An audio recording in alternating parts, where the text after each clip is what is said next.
आज की हमारी कहानी होने वाली है जिसने पूरे गांव के झगड़े सुलझाए। वह अपना घर ही नहीं बचा पाया। कभी कभी सबसे समझदार इंसान भी अपने ही रिश्तों में हार जाता है। पूरे गांव में जब भी कोई झगड़ा होता लोग सिर्फ एक नाम लेते थे, उन्हें बुलाओ वो सब ठीक कर दिए। लेकिन एक दिन जब उनके अपने घर में झगड़ा हुआ तो उन्हें बुलाने वाला कोई नहीं था।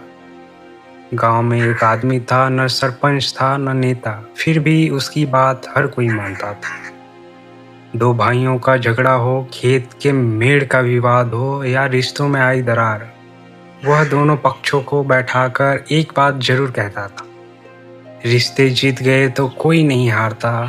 लोग उसकी समझदारी को मिसाल देते थे।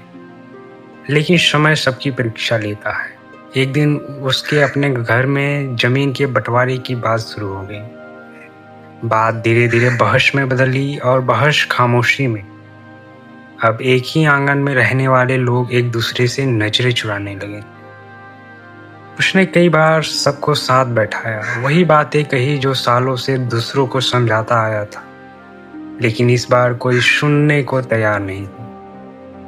कुछ महीनों बाद आंगन के बीच एक दीवार खड़ी हो गई। वह सुबह उठता, दीवार को देखता और बिना कुछ कहे चला जाता।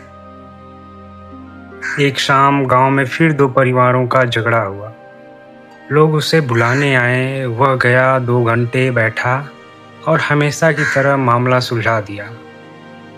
लौटते समय एक बुजुर्ग ने पूछा, तुम सबका घर बचा लेते हो, अपना क्यों नहीं बचा पाए? वह कुछ पल चुप रहा, फिर मुस्कुराया और बोला, जहाँ लोग सुनना चाहते हैं वहाँ शब्द काम कर जाते हैं, लेकिन जहाँ अहंकार सुनने लगे वहाँ खामोशी भी हार जाती है। इतना कहकर वह अपने घर लौट आया। दरवाजा खोला, सामने वही दीवार थी।